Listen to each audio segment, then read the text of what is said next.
Assalamualaikum warahmatullahi wabarakatuh. Waalaikumsalam warahmatullahi wabarakatuh. Bismillahirrahmanirrahim.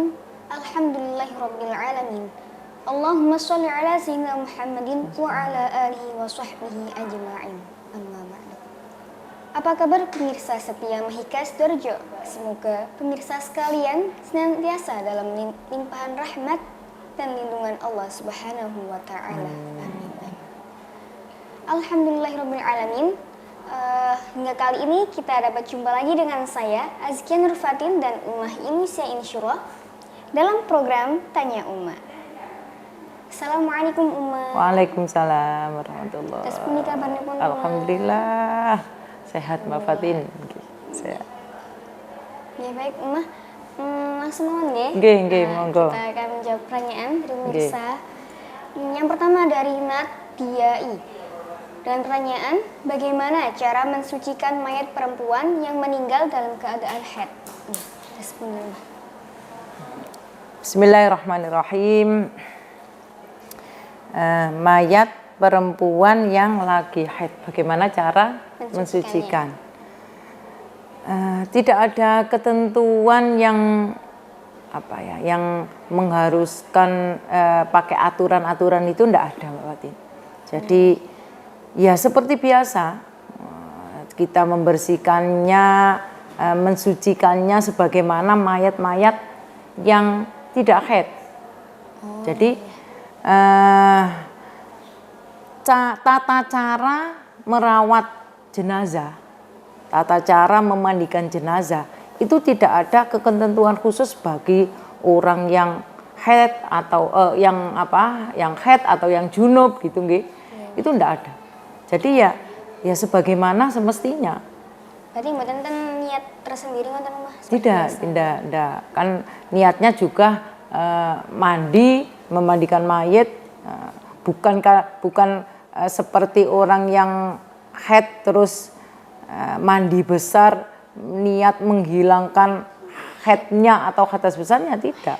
Jadi ya seperti biasa mandi besar semuanya dibasuh, semuanya ya pakai keramas gitu, dikeramasi ya seperti biasa. Jadi tidak ada ketentuan khusus untuk itu.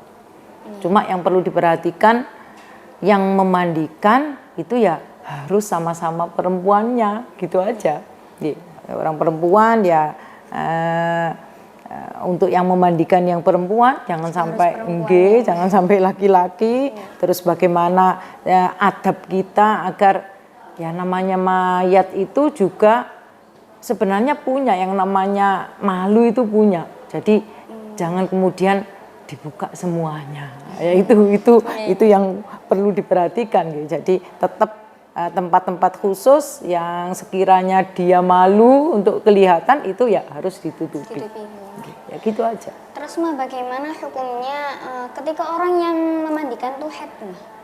Itu juga tidak ada ketentuannya. Jadi tidak apa-apa orang yang haid memandikan, misalnya mudin ya, kalau kita tugas yang memandikan itu mudin. Kalau mudin perempuannya ketika haid ya juga tidak apa-apa.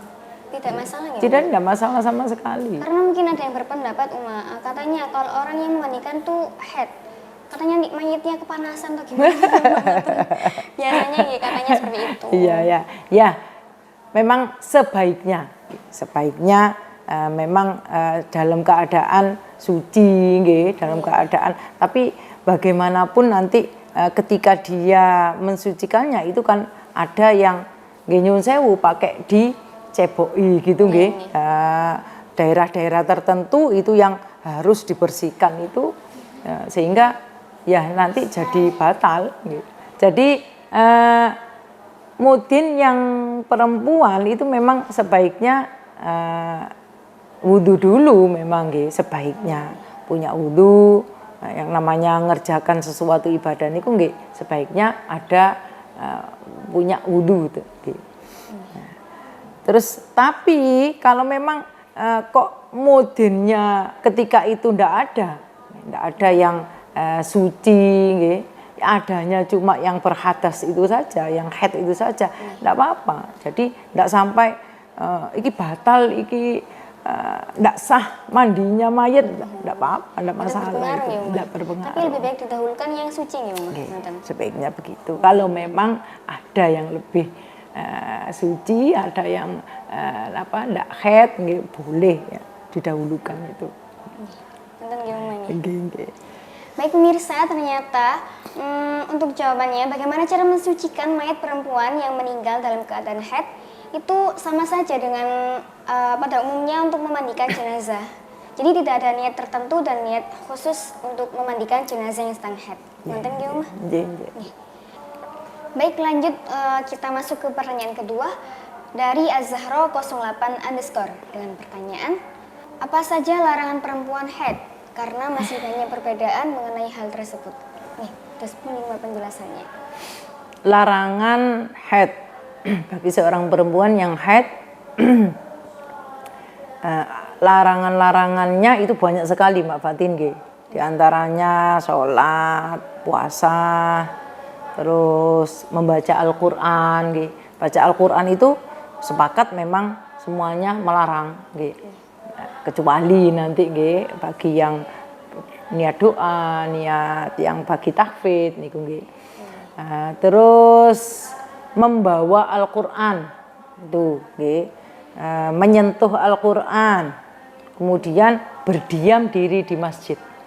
Jadi ini banyak sekali yang berdiam diri di masjid itu tanpa syarat sebenarnya. Tapi banyak sekali yang merasa kalau berdiam diri di masjid itu diperbolehkan bila tidak ragu akan darah yang menetes. Padahal mboten, Mbak Fatin. Padahal haramnya seorang perempuan yang haid untuk menetap diri di masjid itu murni karena memang hormat pada masjid. Jadi tidak ada alasan yang lain. Di menetap diri meskipun pakai softtek, meskipun dia softteknya yang yang bisa menahan itu tetap karena memang alasannya adalah hormat pada masjid. Jadi tidak boleh itu.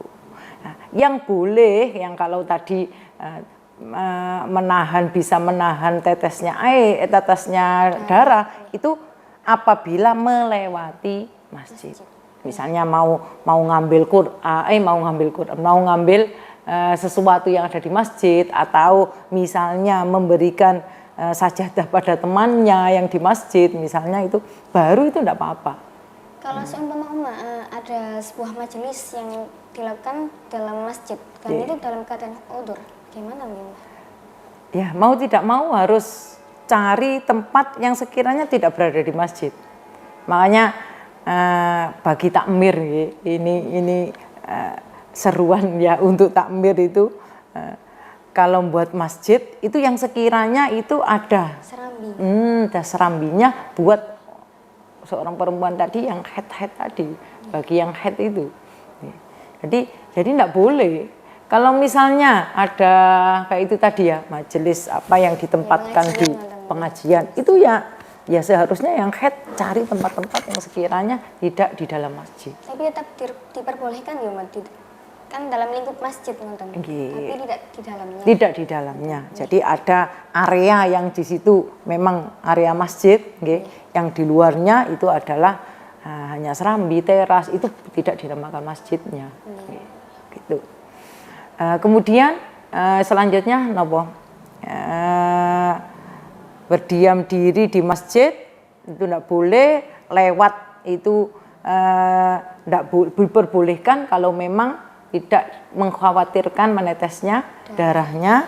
Terus kemudian tawaf dan bercerai itu tidak diperbolehkan. Cerai ketika dia seorang istri itu lagi haid diceraikan itu hukum talaknya sah, cuma berdosa bagi seorang suami. Jadi sebenarnya itu hukumnya haram menceraikan. Cuma kalau memang pun kadung keprojot seorang laki suami niku akhirnya ya talaknya jatuh. Cuma dia hukumnya berdosa bagi seorang suami. Ya, Uma, juga ada pendapat biasanya tentang pondok ini. Enten sing sanjang ada yang boleh atau tidak seputar mengenai memotong kuku, terus ya menyisir rambut hingga rontok, terus pun nih Mbak penjelasannya. Oh, nggih. Sering nih Mbak Fatin nggih. Mengenai itu tadi Mbak Fatin, memang banyak sekali pertanyaan nggih. Kalau motong kuku, nyisir rambut itu apa harus disucikan lagi? Itu sebenarnya enggak begitu. Jadi boleh saja kita kemudian menyisir rambut karena mau tidak mau kan seorang perempuan yang haid itu seminggu, 1 minggu. Kalau kemudian tidak pernah sisir rambut itu tambah, mboten remen tambahan pangeran itu dalam keadaan kotor, Jadi ya nyisir kemudian nyisir rambut itu adalah niat kita adalah untuk bebersih, bukan niat untuk menghilangkan sesuatu dari tubuh kita. Jadi tidak ada larangan untuk itu. Dalam kitab anak itu juga redaksinya adalah layam bagi. Jadi hanya makruh gitu saja. Itu pun makruhnya itu kalau kita niat untuk menghilangkan. Kalau hanya sisir rambut kan mboten ngilangi rambut kan nggih. Mboten niat ngilangi rambut tapi hanya bebersih yang kemudian di situ ada yang terbawa rambutnya sehingga menimbulkan sesuatu yang hilang di situ nggih. Rontok nggih rontok. Jadi sebenarnya enggak apa-apa. Malahan kalau memang sudah rontok itu kita simpan terus kita pendam, bukan disimpan terus untuk dipakai keramas lagi, boten untuk dibawa keramas lagi untuk disucikan tidak. Itu malahan itu kan suatu aurat rambut itu. Jadi ya sebaiknya kita sembunyikan atau dipendam atau disembunyikan di kresek kemudian dimasukkan di sampah gitu agar tidak dilihat oleh orang lain. Cuma itu aja.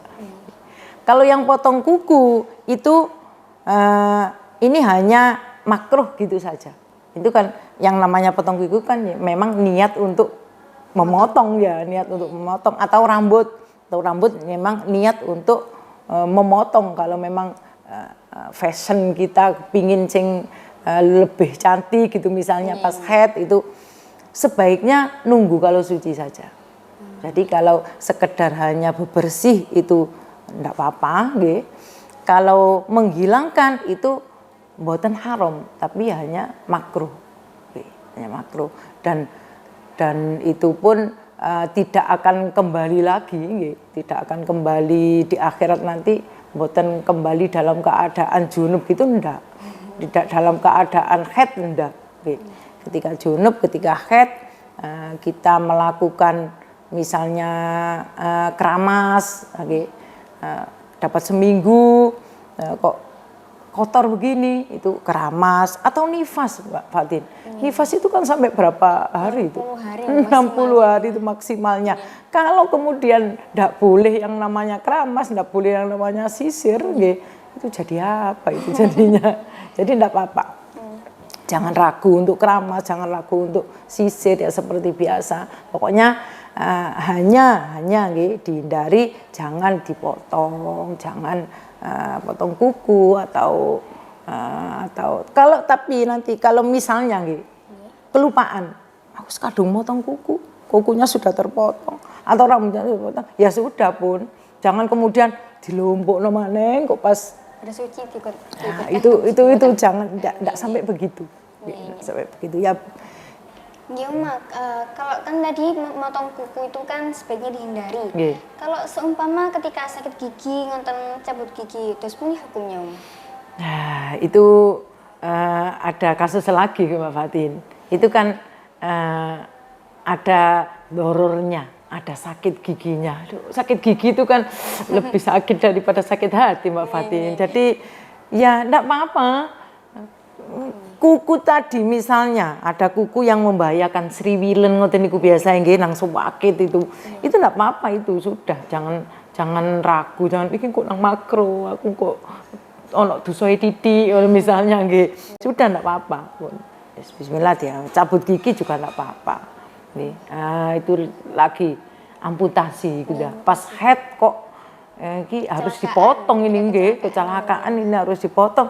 Ya sudah enggak apa-apa. Jadi tidak kemudian itu dosa gara-gara itu kan tadi makruh itu tadi meninggalkan kesunahan gitu saja. Jadi sebaiknya dihindari kalau memang tidak ada madorot yang lain. Tapi kalau ada madorot, lebih baik darurat itu namanya. Oh iya Uma, ngenten ada beberapa perbedaan pendapat. Ada yang mengatakan wudhu itu diperbolehkan atau tidak ya? Bagaimana nih Uma? Asli pendapat ngenten. Wudhu bagi orang yang haid maksudnya. Iya, larangannya. Wudhu bagi orang yang haid. Kita kan haid itu dalam keadaan hadas besar, Mbak Fatin. Jadi kalau ada ibadah lain di situ, misalnya wudhu itu tadi, itu menurut mazhab Syafi'i itu sebenarnya tidak diperbolehkan.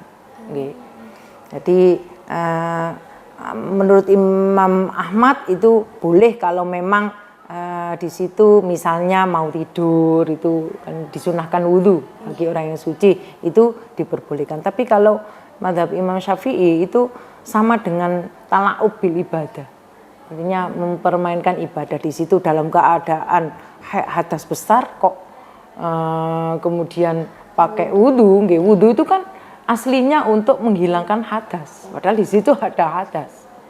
Itu untuk yang haid.